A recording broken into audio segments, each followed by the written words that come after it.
nada es imposible. En ti no eres hombre para mentir. Fieles son tus promesas, Dios. Con paciencia esperaré.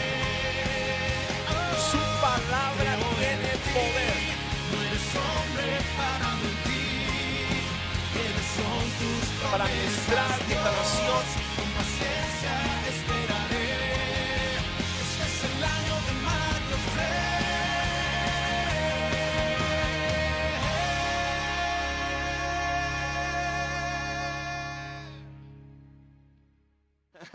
Padre, gracias, Señor, por abrir nuestro entendimiento, que podamos entender la revelación de tu palabra en este día, en el nombre de Jesús. Amén y amén. En Gálatas capítulo 5, que tiene que ver con la libertad gloriosa, que va a ser un libro, yo quiero compartirle en el versículo 1, dice: estad pues firmes en la libertad con que Cristo nos hizo libre, y no estéis otra vez sujetos al yugo de la esclavitud. Y cuando habla el apóstol Pablo a los de Gálatas, también nos está hablando a nosotros. Y esa libertad gloriosa, cuando Cristo vino y saldó la deuda y nos impartió la salvación soplando su ADN y su espíritu, es como el hálito de Dios de vuelta a nosotros. Nosotros tenemos que entender que tenemos que proyectarnos hacia un futuro con una visión infinita. Porque el tiempo simplemente, como yo les dije, es un útero. El tiempo es simplemente un útero donde la posibilidad del esperma, que son semillas, puedan hacer su proceso. Y hay proceso natural y hay proceso espiritual. El proceso natural es sencillo. La Biblia dice claramente en en 1 Corintios 15. Dice, en el versículo 44 dice: se siembra cuerpo animal, resucitará cuerpo espiritual. Hay cuerpo animal y hay cuerpo espiritual. Así también está escrito: fue hecho el primer Adán, ¿qué cosa? Alma viviente, y el postrer Adán, espíritu vivificante. Mas lo espiritual no es primero, sino lo animal, pero luego lo espiritual. El primer hombre es de la tierra, terrenal. El segundo hombre, que es el Señor, es del cielo. ¿Cuál es el terrenal? Tales también los terrenales. ¿Y cuál es celestial? También los celestiales. Y así como hemos traído la imagen del terrenal, también traeremos la imagen de ¿quién? La imagen del celestial. Entonces, la imagen del terrenal simplemente es una puerta abierta para entrar en el tiempo. El tiempo es tu oportunidad y mi oportunidad de adquirir de ahí en más en un estado de ovulación. ¿Qué es un estado de ovulación? La capacidad de poder creer. ¿Entienden lo que les digo? La capacidad de poder creer es un estado de ovulación que cuando viene el esperma de Dios, que es su palabra, produce en mí la libertad gloriosa de Dios. Y esa libertad tiene 3 niveles. Primer nivel es el nivel espiritual. Somos libres espiritualmente. Número 2, viene la libertad mental, que viene por la renovación del entendimiento con los valores y principios y las promesas de Dios, que son las verdades de Dios contra las mentiras que han implantado en nuestras mentes.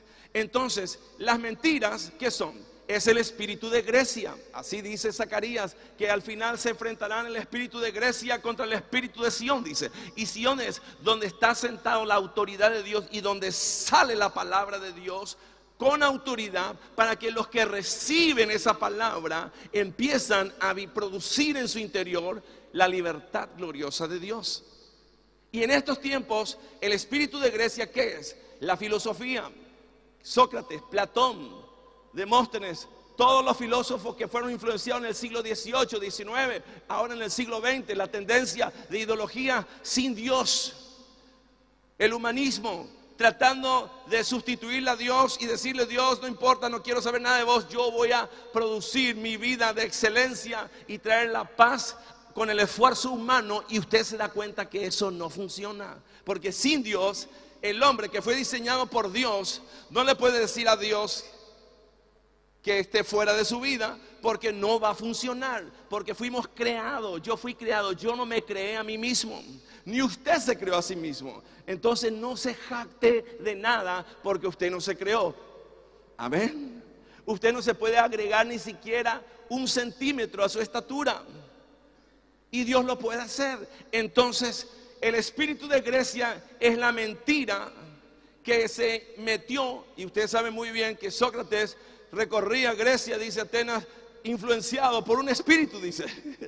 ¿Y qué espíritu es el que le influenciaba? Es un demonio, que el mismo demonio es el que le habló ¿a quién? A Joseph Smith y a otros demonios, que le habló a Mahoma, que le influenció y recibió esas verdades que se metieron como grandes mentiras y se tomaron como verdades. ¿Por qué? Porque no tienen fundamento histórico, no tienen fundamento arqueológico, y la Biblia es el único libro que te lleva 1, 2, 3, 4, 5, 6. ¿Y dónde está eso? La genealogía. Digan conmigo, genealogía.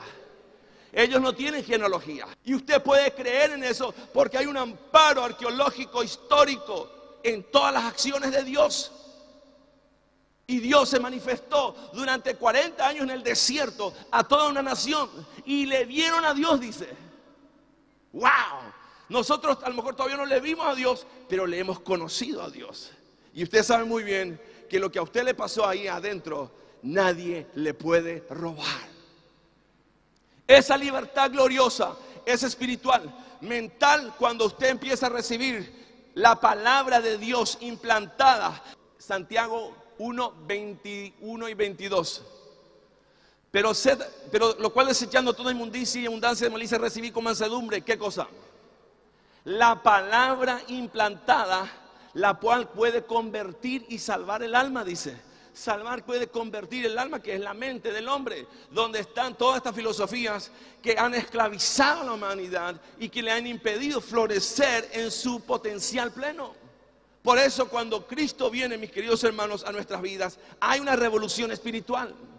Entonces, la tercera libertad, ¿cuál es? La libertad del cuerpo. Cuando usted, Jesús dice, llevó todas nuestras enfermedades, llevó todas nuestras dolencias. Esa libertad yo tengo que ir impartiendo hacia afuera, de mi espíritu a mi mente, de mi mente a mi cuerpo. En la mente está el asiento de la voluntad, y la voluntad empieza a decidir conforme al diseño de Dios, y se declara no enfermo, sino que se declara sano. No se declara derrotado, sino que se declara victorioso. No se declara pobre, sino se declara rico. Aleluya. Denle un fuerte aplauso al Señor. Él se merece.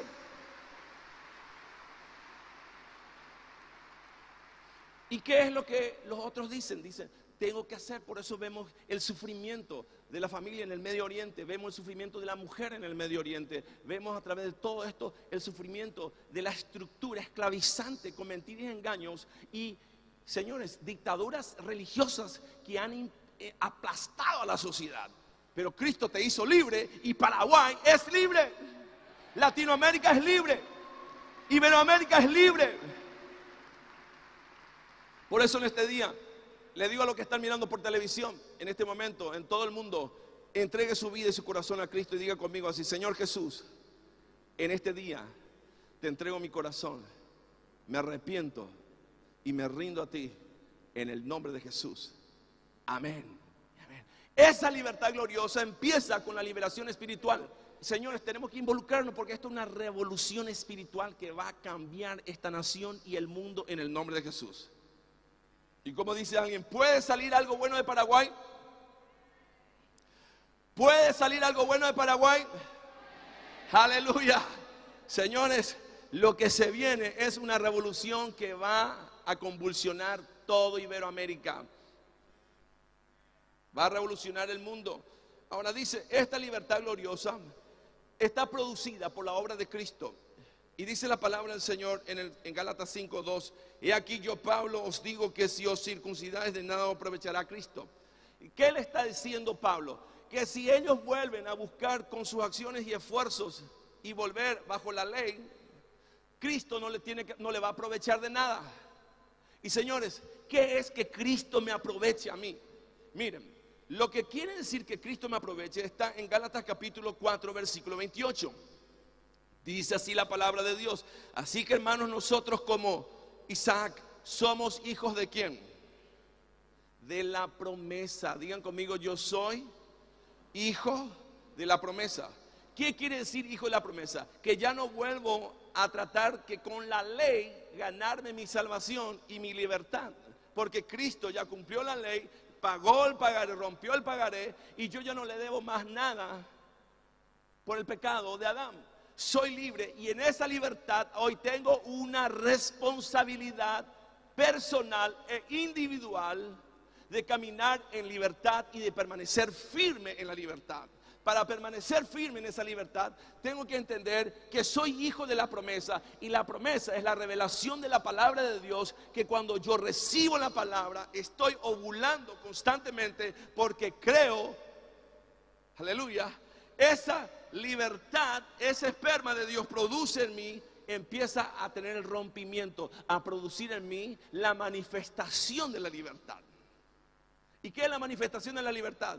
Señor, estaba enfermo, soy sano. Estaba pobre, ahora puedo pagar mis deudas, ser libre, empezar a bendecir mi familia en el nombre de Jesús. Antes estaba deprimido, ahora estoy gozoso. Antes no quería vivir, ahora quiero vivir.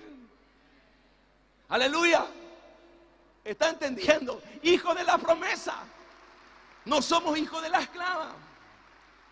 Pero dice en Gálatas 5:29, pero como entonces el que había nacido según la carne perseguía a la que había nacido según el Espíritu, así también ahora. Entonces, ¿qué es la que había nacido de la carne?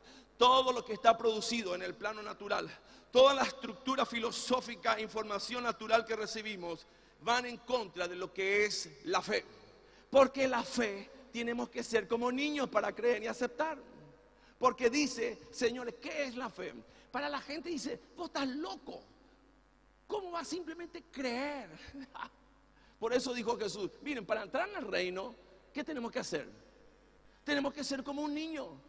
Y ese es el problema más grave que tenemos todos nosotros, de humillarnos y decir, Señor, no es con mi fuerza, no es con lo que yo tenga que hacer para ganarme, sino lo que tú hiciste, y como niño recibo hoy, entro en el reino y se me abre el entendimiento, y eso empieza a producir en mí una libertad. ¿Por qué libertad? Primero, porque yo ya no tengo que estar haciéndole esfuerzo, porque Él ya hizo todo, y eso es la gracia.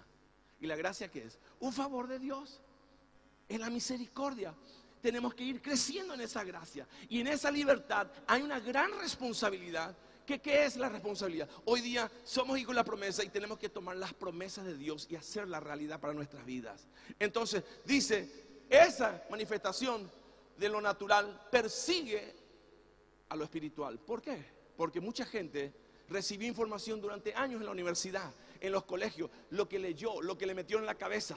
Y lo que usted tiene metido en la cabeza hoy día, cuando se encuentra con las verdades de Dios que le parecen a usted ridículas, como ser, por ejemplo, anda a pedirle perdón. Pero yo no le hice nada, Él me hizo a mí. Pero vos estás ofendido. Si estoy ofendido, entonces anda a pedirle perdón. ¿Y qué te dice aquí? No, agarrá y cuando pase por al lado, escupile. Cuando pase por al lado, ¿qué tenés que hacer? Si tenés una pistola, metele un tiro. Esa verdad que te metieron, y vos sos macho, vos sos esto, y ahora, aplastale. Pero Dios te dice, amale. ¿Por qué? Porque si yo le mato y le pego un tiro, le escupo, Él me escupe de vuelta. Si le pego un tiro, salen todos sus hijos y me pegan 5 tiros a mí. Pero si le amo y me voy y le pido perdón, le mato. Ya no es más mi enemigo. Wow.